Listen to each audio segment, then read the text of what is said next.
tarde tengan todos ustedes. En esta ocasión estamos ubicados en el patio central de la Facultad del Hábitat. Este foro, que es el tercero del programa Miércoles de Letras, se engalana con tener 2 escritores excelentes como invitados. Esta es una actividad, es un foro literario que organiza la División de Difusión Cultural de la Universidad Autónoma de San Luis Potosí en conjunto con el Departamento de Televisión Universitaria para promover la lectura y dar a conocer la obra literaria de talentosos escritores potosinos.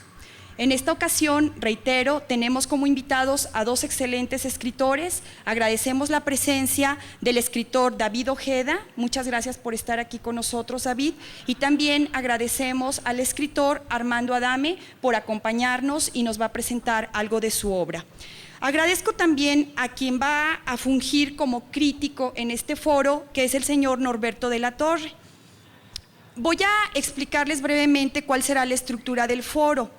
En un primer momento, ambos escritores de narrativa y poesía harán lectura de segmentos de sus diversas obras literarias, los presentarán a ustedes, habrá un espacio para que el crítico participe, así como para abrir comentarios del público aquí presente, ¿sí? Y después habrá una segunda participación. Sin más preámbulo, vamos a dar paso a la primera participación de David Ojeda con El secreto de la hormiga, Dulía para San Luis y Gusanera. Por favor, David.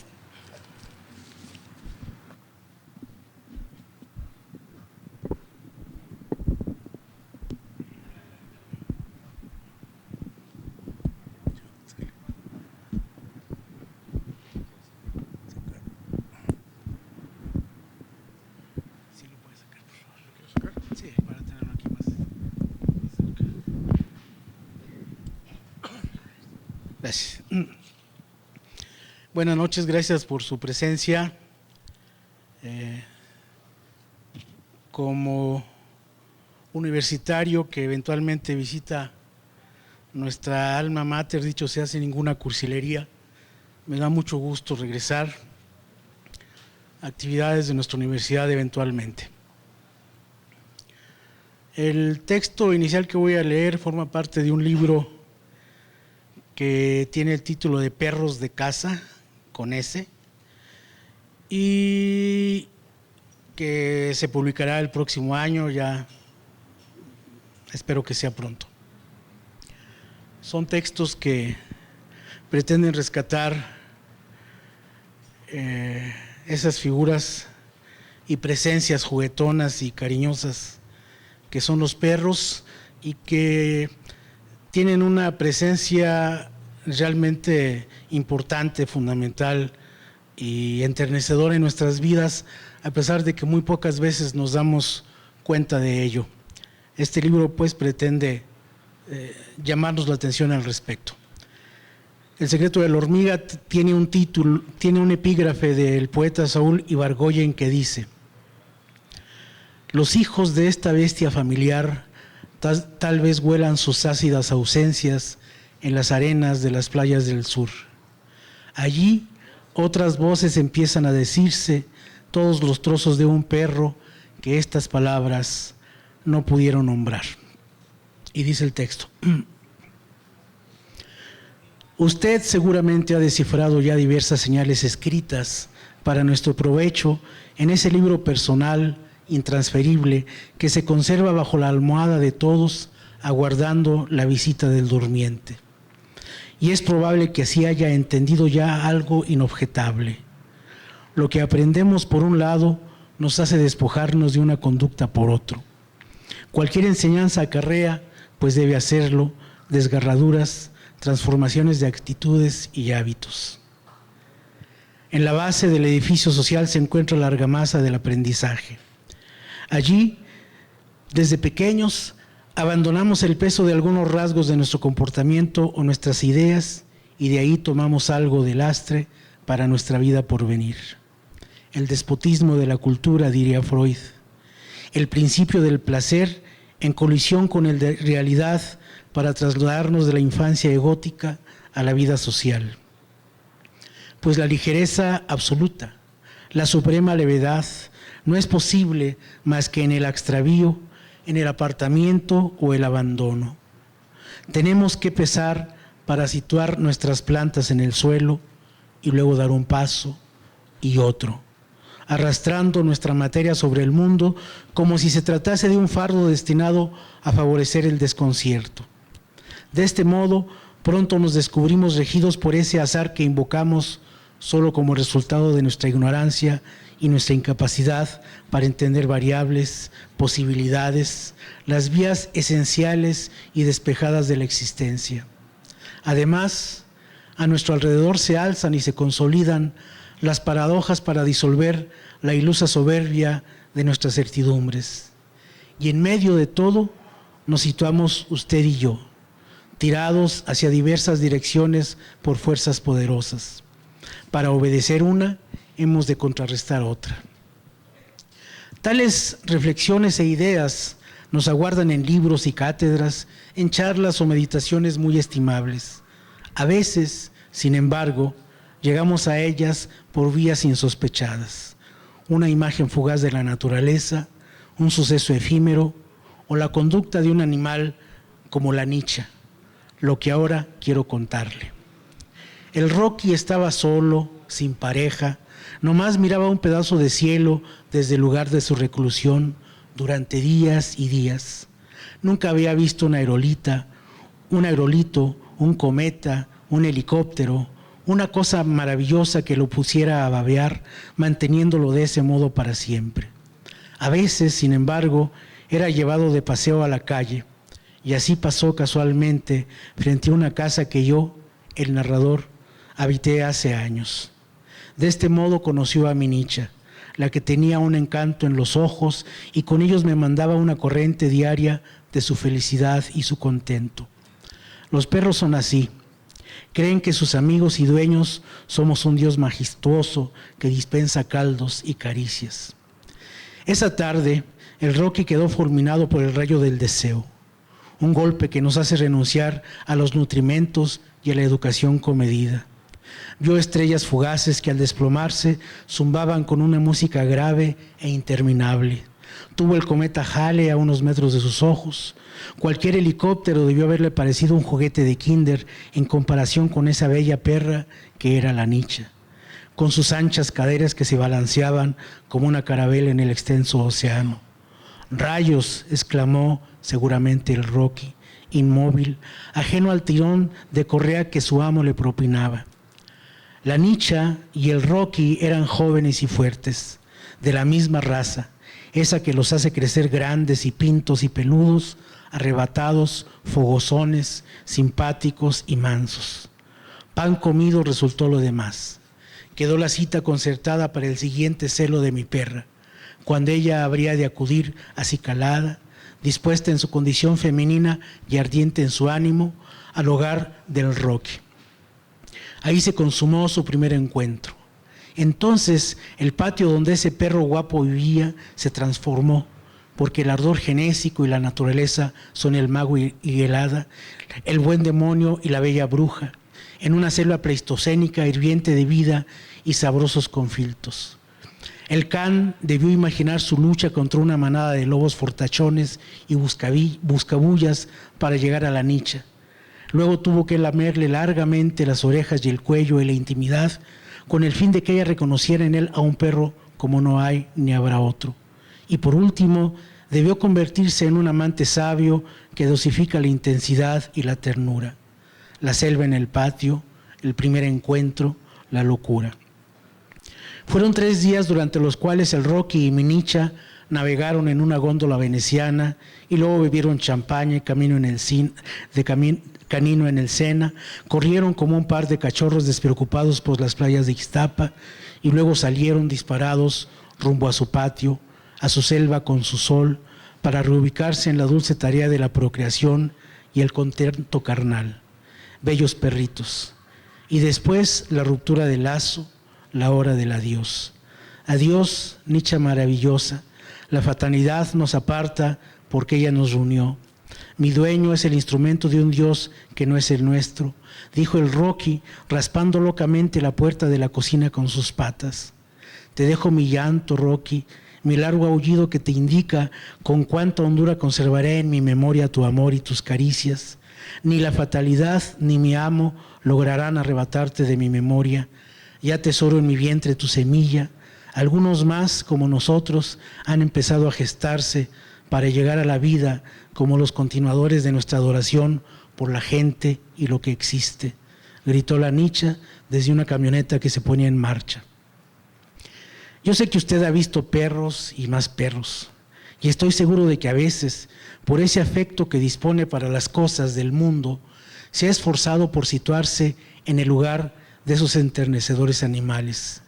Así ha descubierto sin duda que el corazón de un perrito, corazón de Nicha, corazón de Rocky, también se estremece en las despedidas. No es menos terrible la separación para ellos, duele igual o mucho más. Luego que regresó a casa, tardé pocos días en percibir que algo se modificaba en la Nicha.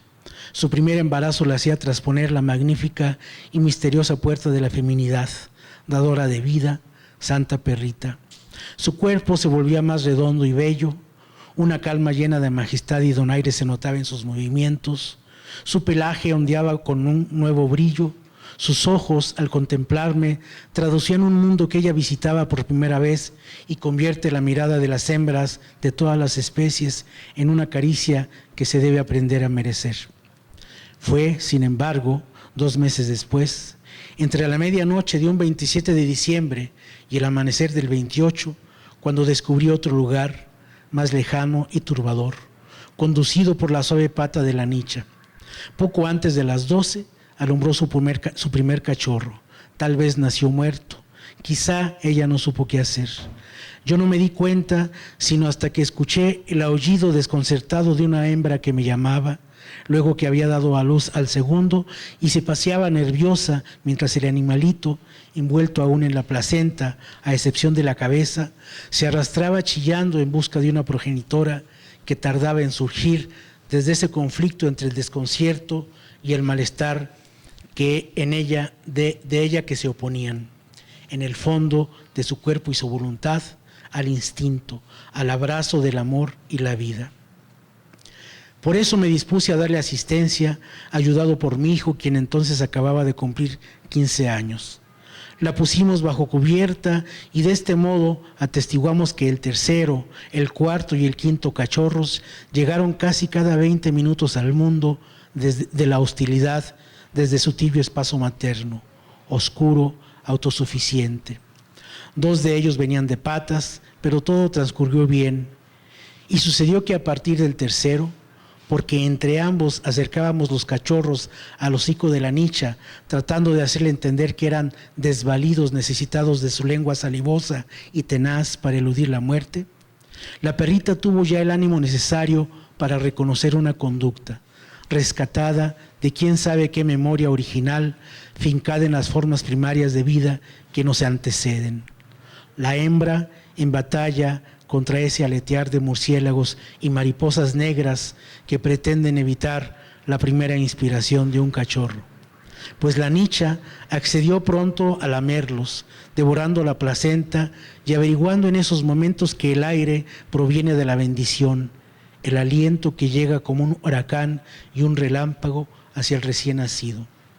Entonces, atestiguando el pertinaz apego a la existencia que todo organismo conserva y extiende, imaginé la fuerza portentosa que presidió el encuentro del Rocky y de la Nicha, la carga eléctrica que había propiciado el movimiento en las caudas de los espermatozoides, el estremecimiento y la agitación de óvulos, ese chisporroteo que de vez en cuando intuimos como una llama azul en la palma de la mano, la maravilla de 2 cuerpos que se rozan, que se complementan y acuden a la dicha.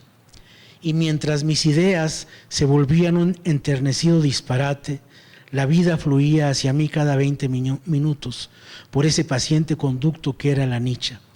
Después, sin embargo, el parto del 6º cachorro tardó 2 horas y media. Para entonces ya los otros habían sido ayudados a encontrar su respectivo pezón con el fin de que aprendieran el beso y el alimento. La Nicha supo pronto ser una madre delicada. Los lamía y lloraba tan pronto como los recién nacidos se ponían a chillar o a gemir. Además, cada tantos minutos se esforzaba por expulsar al sexto, hasta conseguirlo ya bien entrada la madrugada. Enseguida, el séptimo y el octavo fueron alumbrados sin dilación o problemas. Ya sabía ella qué hacer, había aprendido, pero faltaba lo difícil. Aunque no tardó mucho en nacer, el noveno cachorro venía mal y la nicha casi había perdido la energía.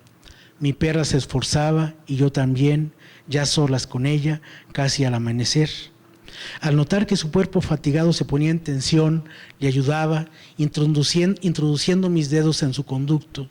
Entonces sentía las pequeñas patas que se aproximaban a la salida y después, tras el espasmo, notaba cómo se retraían de nuevo.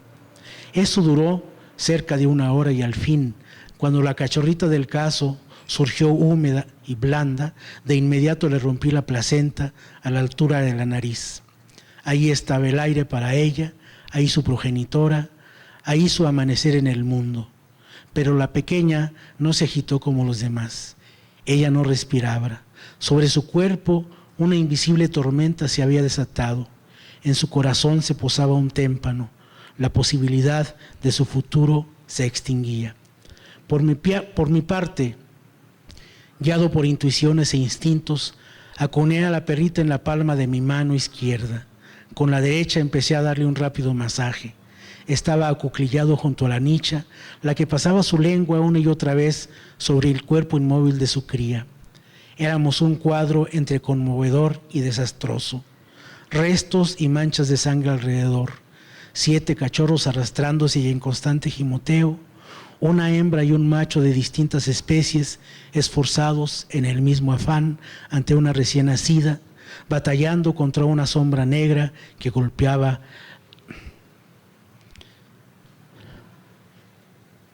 la puerta y los vidrios. ¿Melodrama? Supongo que sí. Por último, me gustaría poder afirmar que sentí una mano al posarse sobre mi hombro y asegurar que una luz se encendió en el corazón de la cachorrita. El diminuto cuerpo se estremeció e inhaló la bendición tormentosa del aire. Entonces, esto lo recuerdo como un rayo del entendimiento, la nicha me dedicó una mirada que nunca antes le había notado y no volví jamás a percibir en ella. También sé que yo sentí algo similar, pero indefinible, una emoción que me hizo juntar las manos, sacando ese gesto de algún sitio arrinconado en mi memoria.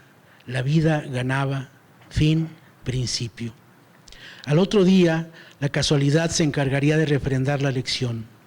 Por la tarde vi un documental televisado que aún recuerdo con nitidez. Hormigas, arañas, cucarachas, abejas, insectos, cuya organización e instintos son fuente de posibles aprendizajes. Al final, el narrador explicó que si alguna vez se desataba un hecatombe y sobre la tierra quedaba solo una pareja de humanos y otra de cucarachas, a los primeros les tomaría 3 millones de años alcanzar un nivel de desarrollo y población similares a los que poseemos en la actualidad, mientras que al par de insectos le bastaría con 2 semanas. Luego, la voz que surgía esa tarde del televisor añadió algo que yo, entusiasmado y retraído aún por el parto de la nicha, buscando mi lección en el suceso, anoté en ese momento, suponiendo que alguna vez iba a relatarlo todo. Abren comillas. El hombre se pregunta todo el tiempo por el sentido de la vida y mientras lo hace se angustia demasiado. Nunca se ha tomado la molestia de preguntarle a una hormiga. Ella sabe el secreto. El sentido de la vida es la vida misma. Cierran comillas. Así descifré por fin la clave de aquellos hechos. La nicha me la había brindado. Por eso, a lo largo de los 2 meses siguientes, sentí la punzada de la paternidad, observándola junto a sus crías que tal vez, al ser amamantadas, ya empezaban a soñar con un verde campo donde asumir los trabajos de su raza, el pastoreo, la amistad con nosotros, con usted, conmigo, y el cuidado fiero de la vida. No me he pasado, ¿verdad? Estos dos breves textos que voy a leer son menos de una tercera página cada uno, de una tercera parte de página. Forman parte de otro libro de cuentos que se va transformando en novela y que se va a publicar también el año que entra. Y empieza con un texto con el que quiero llamar la atención a los potosinos. Por supuesto que no es un libro dedicado a los potosinos, pero ellos son los interlocutores inmediatos de él, sobre todo lo largo y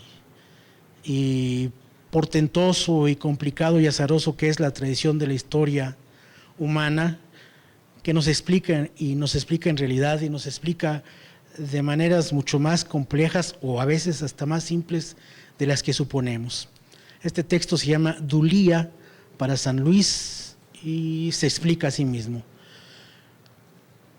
Es el texto con el que empieza este libro que les comento. Dice: el acto de homenaje a los santos, establece la teología católica, se llama Dulía.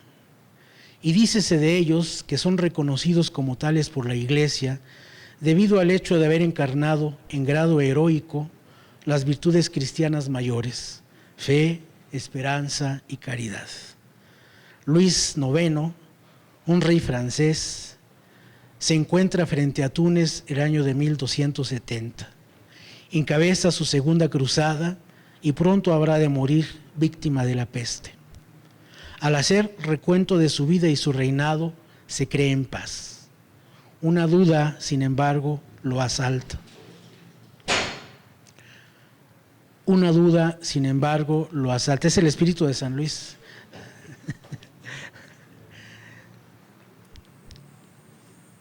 Repito, al hacer recuento de su vida y su reinado, se cree en paz. Una duda, sin embargo, lo asalta. Hay la posteridad. Y entonces se pregunta qué habrá de ser de su memoria. No sabe que Bonifacio VIII, el violento papa a quien Dante censura en la Divina Comedia, lo habrá de canonizar por razones de Estado 27 años más tarde, en 1297. Y también ignora que diversas ciudades en el mundo adoptarán su nombre en una u otra época. Posteridad. Y este es otro brevísimo texto con el que cerraré este libro, y que se llama Gusanera, y que pretende ser un texto metafórico que ilustre los dilemas y problemas y conflictos y guerras cruentísimas que en el mundo han sido impuestas por los credos religiosos cuando estos se vuelven irreductibles y necios, que por lo general todos son así. El texto se llama Gusanera. Y el Esenio, crucificado, mientras sospecha el desinterés de los soldados de Roma, siente que una mosca camina con sus patas blandas en la comisura de su ojo derecho. Entonces, para ahuyentarla, aunque son los últimos momentos de su agonía, agita la cabeza y parpadea. Las mujeres que se amontonan junto a la cruz, extendiendo los brazos con la intención de rozar los pies del moribundo, suponen que ese gesto es producido por la cercanía del fin. Porque no percibieron el vuelo de la mosca, ignoran que el agonizante ya no padece dolor, sino disgusto, asco, y que el insecto que ellas no vieron solo procuraba un sitio donde poner sus huevos para que los gusanos prosperaran. Instituciones, santos, fieles, cristiandad.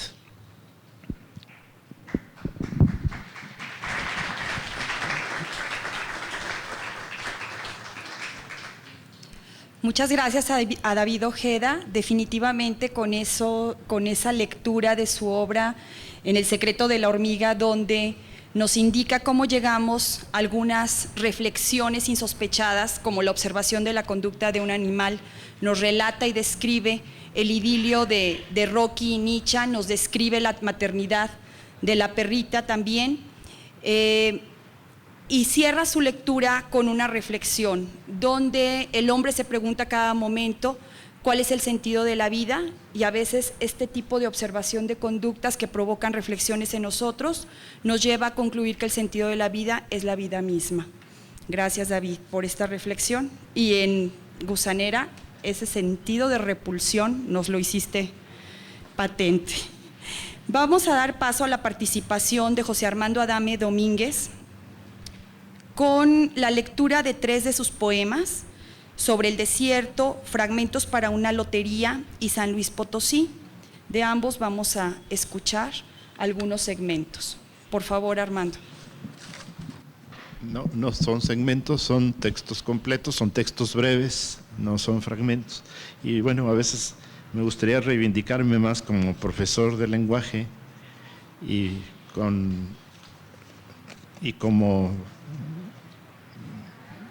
poeta a veces, que como burócrata o como funcionario, ¿no?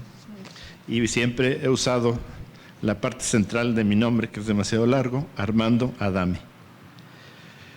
Sobre el desierto. Espacio de desnudez y desarraigo, piedras, arena, polvo, disolución perpetua, áspero territorio de abandono, sudario de ciudades olvidadas, último sitio para guardar la vida. La vida se disfraza de la muerte, la vida hace cadáveres, les va robando el agua antes que mueran, el desierto los guarda, los enjuta. Agua que es un invento de la sed, la que en verde se escapa de hacerse aire, agua que no se queda ni se olvida, agua que se acongoja y enmascara, agua parlamentaria del silencio, agua punto de fuga. El sol sube y desciende sin tregua y sin apuro, nunca coincide el tiempo con el mismo lugar, nunca la luz atina al mismo sitio, pero el desierto parece desmentirme a fuerza de crecer semejante a sí mismo.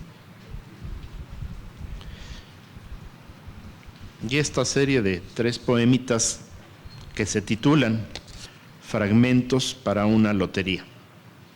La escalera.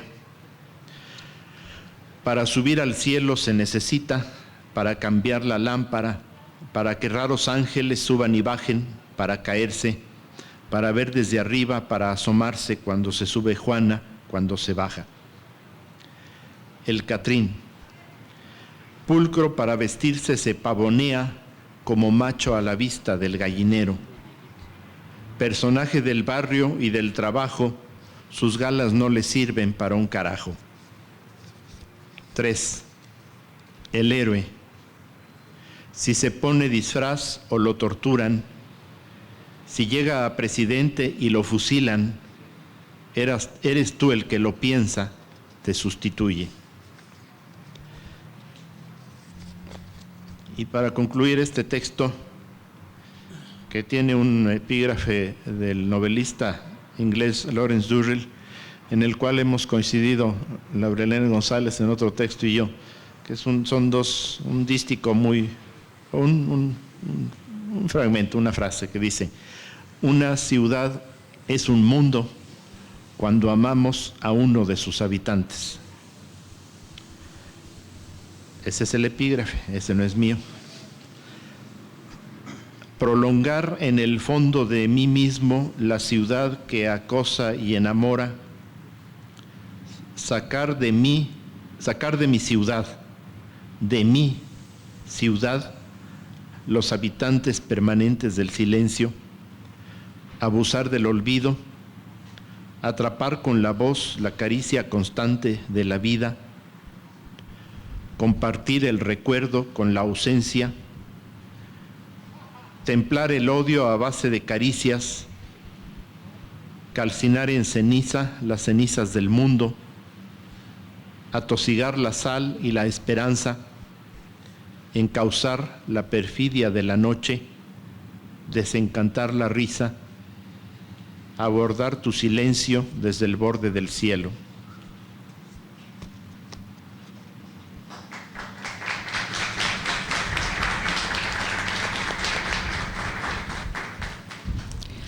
Gracias, Armando Adame.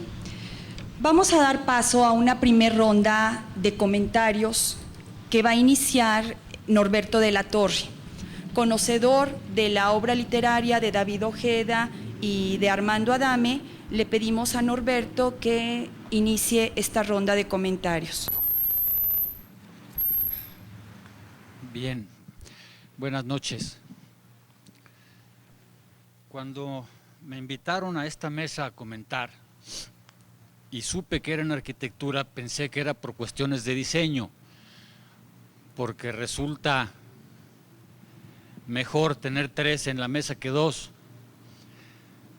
Y pensé que era por esta razón, basado en la creencia que creo que compartimos, de que comentar la literatura es absurdo. La literatura es, ustedes acaban de oír el texto conmovedor de David Ojeda y los 2 textos breves críticos de David Ojeda, y ponerse en este momento a explicarlos y a decirles qué quisieron decir, me parece que sería un ejercicio innecesario.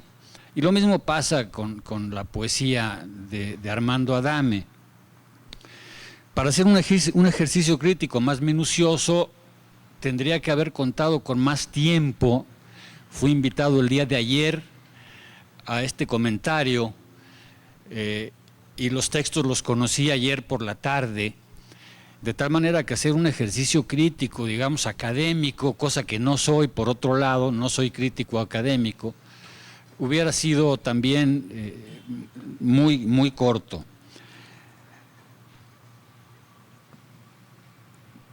Lo que sí puedo decir es cuál es la importancia de la literatura y por qué estos eventos como al que hoy asistimos son necesarios en la vida cultural del Estado. David Ojeda y Armando Adame pertenecen a una generación fundamental para la historia de la literatura de San Luis Potosí del siglo XX. No podría entenderse la literatura potosina del siglo XX sin ellos dos y otros, pero bueno, ellos están dentro de esta generación. Ellos vinieron a transformar, a crear una nueva manera de ver, entender y hacer literatura en San Luis Potosí. Vinieron a romper con viejos esquemas que se habían ya reiterado y se habían gastado en forma ostensible, y entonces ellos, a partir primero de una comunidad, digamos, de aprendizaje, que fue un taller literario comandado, dirigido por Miguel Donoso Pareja, pero después por su acción misma, ellos pertenecen a esta generación. Con los dos me unen cosas personales que hacen además difícil este comentario a la obra de ellos. Yo no sería el escritor que soy si no hubiera entrado en contacto con David Ojeda. No escribiría lo que escribo, todo lo bueno o malo que pueda hacer, pero no lo escribiría si no hubiera entrado en contacto con David Ojeda. Él me transformó en este rubro, en esta área de la literatura, y debo reconocerlo. ¿Por qué? Porque es un crítico duro, porque tiene una visión de la vida ambivalente en algunos casos, llena de ternura, por como lo vimos en el caso del perro, pero llena también de una crítica muy ácida, como lo vimos en los otros dos textos. Así es dual, es tierno en un momento y muy duro y muy crítico y muy ácido en el otro. Con Armando Adame me une un afecto de amistad que ya lleva varios años. Nos conocemos desde hace mucho, hasta me decía doctor antes, porque me conoció cuando trabajaba yo en el Seguro Social y usaba bata de médico con el aguilita en el hombro. Esto lo digo para entender un poco a las personas y para entender un poco su función en la literatura. Ellos que son así, son, repito, fundamentales en la literatura potosina. ¿Qué es un escritor y por qué un escritor le es útil a una sociedad? Un escritor es un individuo que ha logrado hacer una perforación en el velo que oculta la realidad y como a través de un ojo de cerradura empieza a ver y a decir lo que desde su ojo, desde su visión, él está contemplando. Y a todos nos gusta, si cualquiera de nosotros pasamos por donde hay un individuo espiando a través de un ojo de cerradura, es indudable que nuestro impulso será quitarlo y ponernos a ver nosotros, a ver qué ve. Y esto es lo que hacemos cuando entramos a un libro de David o de Armando o de cualquiera. Entramos al mundo de David Ojeda o entramos al mundo de Armando Adame o de cualquier otro escritor potosino. ¿Cómo ven ellos la realidad? ¿Cómo la contemplan? ¿Cómo la viven? ¿Cómo la sienten? Esto es la literatura y siempre será de un gran aprendizaje, de un valor, ya iba a cometer un error y me iba a castigar el maestro, de un valor importante el conocer cómo ven la misma realidad otras personas, que además tienen la gran particularidad de dominar el lenguaje con la eficacia y la eficiencia con lo que lo hacen David Ojeda y Armando Adame.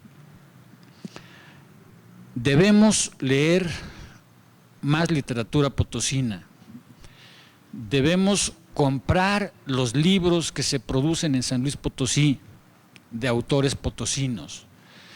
Resulta a veces muy triste que los encargados de la educación primaria y secundaria y preparatoria en nuestro estado, a la hora que dan literatura, los mismos maestros no conocen a sus valores literarios y por lo tanto no pueden difundirlos.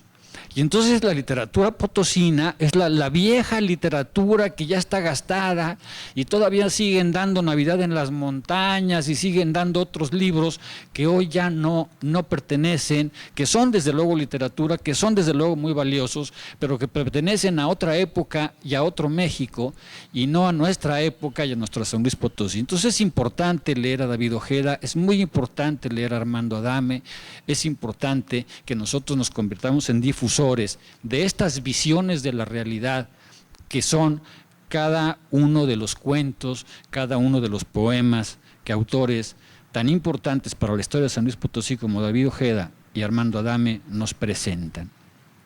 Creo que ese es el valor de la literatura. Por eso es importante hacer esto que estamos haciendo hoy y no solamente esto, sino proseguir con esta actividad, estimular para que los libros sean comprados. Me consta del esfuerzo que David Ojeda ha hecho durante ya muchos años de labor editorial, que se ha visto a veces entorpecida por esta apatía del lector que hace que a veces los libros permanezcan en bodegas y esto implica que no se pueden editar nuevos libros porque no han salido los anteriores. Yo les pediría a través de este medio que difundan la literatura para que obras tan importantes como las de otros autores se sigan conociendo.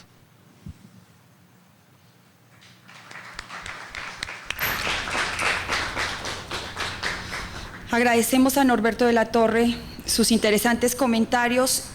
Yo quisiera pedir, si alguno de los escritores considera pertinente hacer algún comentario, alguna reflexión a la comunidad universitaria aquí presente.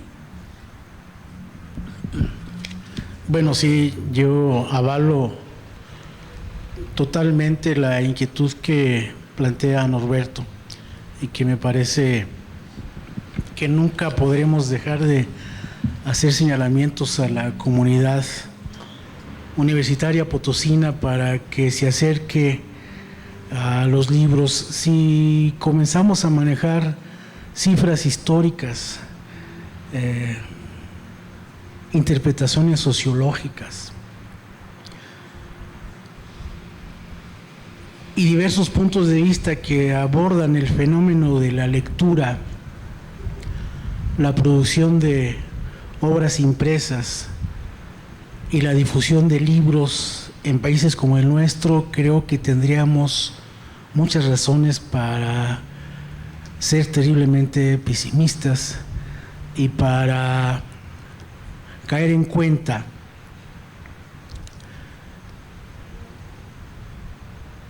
en el hecho de que el analfabetismo cultural del país es muy grande. En este país que, bueno, no voy a ir tan lejos, en una ciudad como esta, donde hay una universidad pública, que sin duda es la institución educativa más importante del Estado, yo soy de los que se la pasan abominando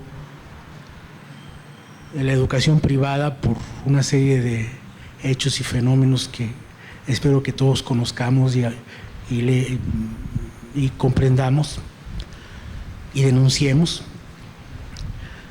Pero ¿cuántos alumnos tendrá la Universidad Autónoma de San Luis Potosí actualmente? ¿Alguien sabe la cifra? ¿Cuántos? 17,000 alumnos en esta universidad.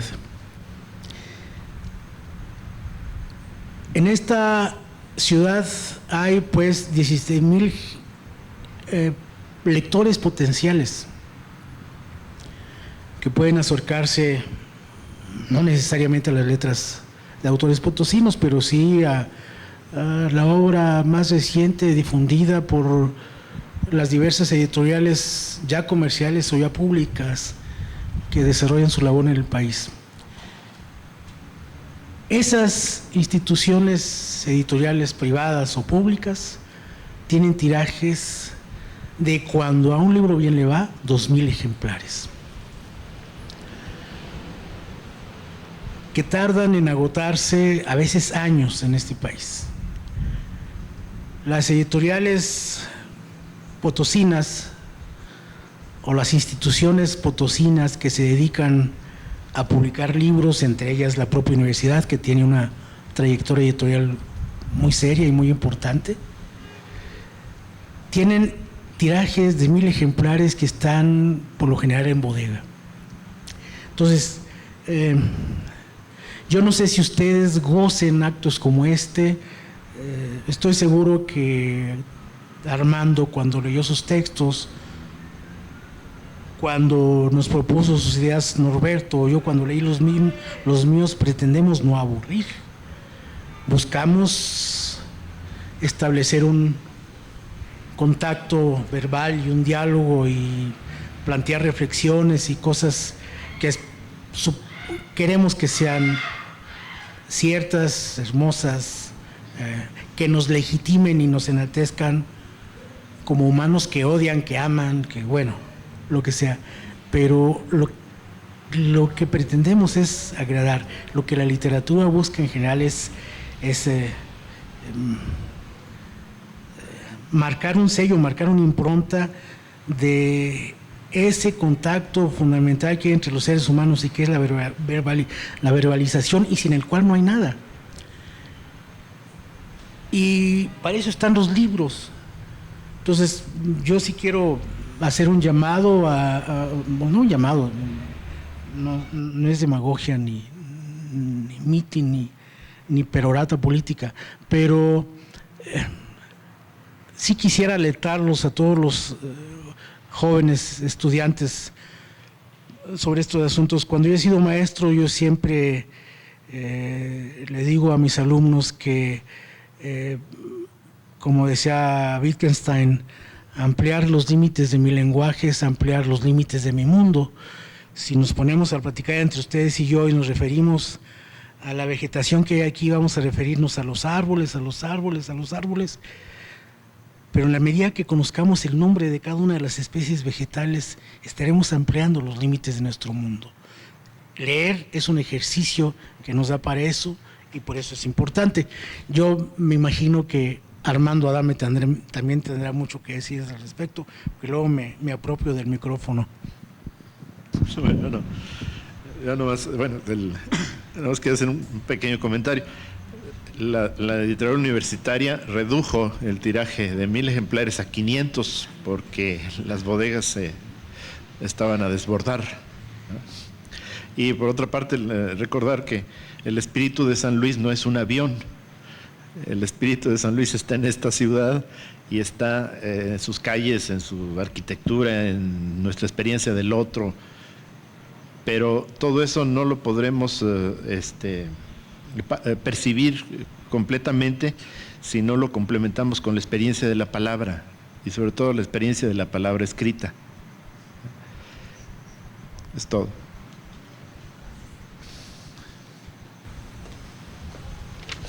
Muchas gracias. Vamos a dar paso a la segunda participación de los escritores aquí presentes y solicitarle al escritor David Ojeda que haga lectura de su obra Perfecto Amor y Manjar Real. Bueno, como es un texto largo de 9 cuartillas, prefiero catafixiárselos por 2 textos breves. No sé si sea inconveniente eso.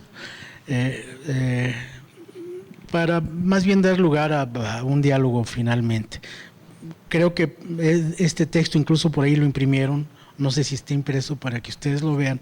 Entonces, prefiero leerles 2 breves textos para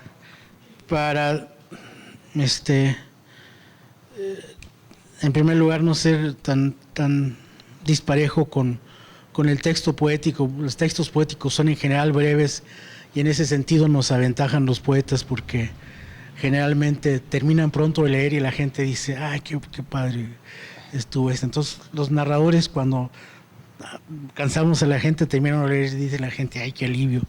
Ya acabó ese tipo, ¿no? Entonces, este texto se llama Teatro del Mundo y es una pequeñísima narración de 20 líneas, con la que termino un libro que se llama El Teorema de Darwin y que está publicado por Conaculta y apareció el año 2000. Por ahí lo encontrarán ustedes en Existencia, en la Casa de Ramón López Velarde, en la Casa de la Cultura o en las librerías que distribuyen obra de Conaculta. Y este es un texto brevísimo que cierra un libro de cuentos muy largos y que aspira a ser una especie de poética o fundamentación teórica o fundamentación de las ideas narrativas que motivaron ese libro. Se llama Teatro del Mundo. Y dice: están esos 2 hombres en la diaria ocupación del entendimiento y la supervivencia. Nadie se fija en ellos porque lucen despreciables. Un pordiosero sin nombre inclinado sobre otro como él. Pasamos tú y yo a su lado para que nos produzcan lástima. Luego los dejamos atrás, irredentos, pobrecitos, piedras de sal bajo la lluvia. Pero a veces nos detenemos con el fin de escucharlos y así descubrimos que se dicen más que yo a ti o que tú a mí. El espacio que habitas es el vacío, nos colman solamente las palabras. El que escribe busca su sentido y encuentra desesperanza. El que lee está en desesperación y acude al desconcierto. Pienso que no, maestro. Creo que he terminado un signo para encimarlo al signo de mi tierra, un hueso sobre los huesos de mi padre. Y la plática que así testimoniamos, tú y yo, nos hace correr después, huir de la ciudad y del papel donde los fantasmas se creen en el teatro del mundo y nos espantan. Y este otro pequeño texto, para seguir con la cuestión de la brevedad, que tendrá también algunas 20 líneas, forma parte de un libro ahí que se va haciendo poco a poco y que no sé si alguna vez llegue a terminar, pero con el que me divierto de vez en cuando porque pretendo explorar algunas cuestiones con narraciones que me parecen o que quieren ser paradojales, que pretenden plantear paradojas. Y este texto lo ideé un día que alguna vez estaba platicando o leyendo algo o platicando con alguien, y cuando se plantean las paradojas de los viajes del tiempo, por ahí una propuesta de ese alguien o de esa lectura que se me hizo fue la siguiente: bueno, si tú estuvieras en la posibilidad de viajar en el tiempo hacia el pasado y llegaras al momento preciso en que estaba dando su primer chillido en el mundo, o su primer llorido, o su primer llanto, auténtico, conmovedor, serio, importante, un pequeño niño que nació allí en los límites entre Austria y Alemania,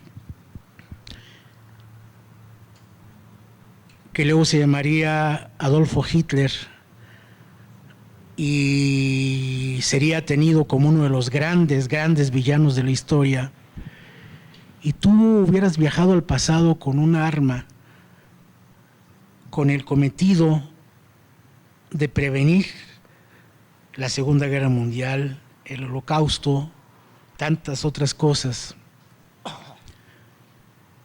matando a ese niño, lo hubieras hecho. Hubieras matado a ese niño rozagante, rubicundo, enternecido, mamando de los pechos de su madre, bello, conmovedor como son todos los niños con su cara redondita. Porque tú eres el único que sabes en ese momento lo que va a pasar con ese niño.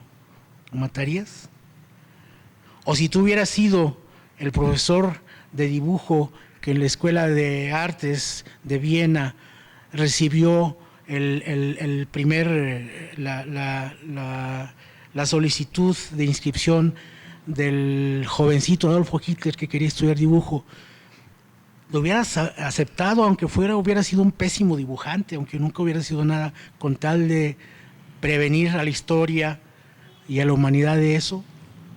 Bueno, este texto pretende explorar, como algunos otros de este libro que está en preparación y que a lo mejor nunca se termina, pretende explorar ese asunto. Ustedes saben que incluso ya está empezando a estrenarse no sé si en México ya se estrenaría, una película donde los alemanes se atreven a explorar con otro tono, con otra mirada, hasta donde sé, la figura de Adolfo Hitler y una parte de la historia que, aunque digan que no, les impone todavía un gran peso culposo. Ustedes saben que los últimos años de Hitler vivió con Eva Braun en el búnker, donde cuando la llegada de las tropas aliadas se suicidaron de manera que ya más o menos todos sabemos. Ella se llamaba Eva Braun. Y este cuento también está de alguna manera motivado por una inquietud que siempre para mí ha sido muy grande. Hasta donde he leído en diversos libros, estudios biográficos sobre Hitler y su aparato de Estado cercano, Eva Braun estaba sincera y profundamente enamorada de Adolfo Hitler. Lo quería, lo cuidaba, lo amaba, lo admiraba. No creo que haya un gran amor de nadie por nadie si no está lleno también de admiración. Entonces, ¿qué valores eran los que ese hombre tenía para que una mujer lo amara y lo admirara? Yo no digo que sean valores pues éticos, sino rasgos de carácter. ¿Qué tipo de hombre pudo haber sido? Eso es inquietante porque de alguna manera nos hace salirnos del esquema y juzgar las cosas de otra manera. Todos juzgamos a Hitler, el gran villano. Yo no digo que no sea, por supuesto. Para mí es un hombre terrible, un hombre inquietante, pero sí debemos desautomatizar nuestra manera de percibir las cosas. Entonces, bueno, para no hacerla más larga, se llama Señora Brown. Dice, y bueno, es un cuento que tiene muchos guiños de carácter historicista o historiográfico. Dice, la señora Brown despide a su marido, Adam, bajo el dintel de la puerta de su casa. Hacia adentro, en lo que se adivina un espacio acogedor, se escuchan las carreras y voces de los niños que, solo por el espectáculo del gran automóvil nuevo, salieron a ver la partida de su abuelo en la ciudad berlinesa. Llega la primavera. Es el 20 de marzo de 1950 y Europa, bajo el liderazgo de Inglaterra, Alemania y Francia, ha conducido al mundo desde más de 30 años antes, o sea, desde 1920, por lo que muchos consideran una ejemplar y perdurable época de paz. Adam marcha a su oficina en la casa Rothschild, donde habrá de vigilar el fluido rendimiento del oro y las inversiones a su cuidado. Atrás deja a su mujer, Adolfina, quien verá pasar otro día como matrona de una familia afortunada. Esa mañana, sin embargo, hastiada de sus funciones y tareas, mientras lo ve alejarse, ella se atreve a imaginar qué tan distinta habría sido su vida de haber nacido hombre aquel 20 de abril de 1889 que ya le parece tan lejano. Para empezar, piensa, seguramente no se hubiera llamado Adolfina Hitler. Gracias. Gracias. Reitero un comentario previo de Norberto de la Torre donde indica que Miércoles de Letras es una de las actividades de la Universidad Autónoma de San Luis Potosí, entre otras tantas, que pretenden, a través del Departamento de Difusión Cultural, cumplir con una de sus funciones sustantivas, ¿sí? Que es precisamente esa, la difusión de la cultura. La universidad agradece a los escritores talentosos, al escritor y comentarista aquí presentes. Una forma de tangibilizar ese agradecimiento es a través de la entrega de un reconocimiento que les voy a hacer a nombre de la Universidad Autónoma de San Luis Potosí y que me voy a permitir leer. Miércoles de Letras. La Universidad Autónoma de San Luis Potosí, a través de la División de Difusión Cultural y Televisión Universitaria, otorga el presente reconocimiento al maestro David Ojeda, al maestro Armando Adame y al maestro Norberto de la Torre como un homenaje por su colaboración y participación en el programa Miércoles de Letras, San Luis Potosí SLP, septiembre del 2005. Y firma el alcalde el ingeniero Ramón Ortiz Aguirre, jefe de la División de Difusión Cultural de la Universidad Autónoma de San Luis Potosí, y la licenciada María Luisa Buendía Zubiaga, coordinadora de Televisión Universitaria. Les voy a hacer entrega de este reconocimiento.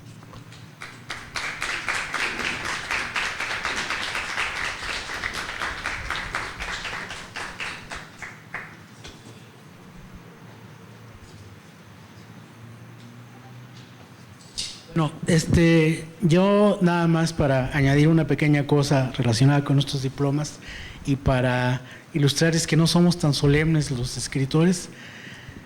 Mucho agradezco, por supuesto, el diploma y lo agradezco porque pues viene de la universidad a la que me debo, en la que hice mi carrera. Pero lo voy a decir de manera que no suene ni pesado, ni agraviante, ni mucho menos, sino nada más como un chistorete de momento. ¿Qué tal si al diploma lo acompañaran siempre con una buena botella de whisky? Le agradeceríamos mucho más. Gracias. Muchas gracias a todos ustedes aquí presentes.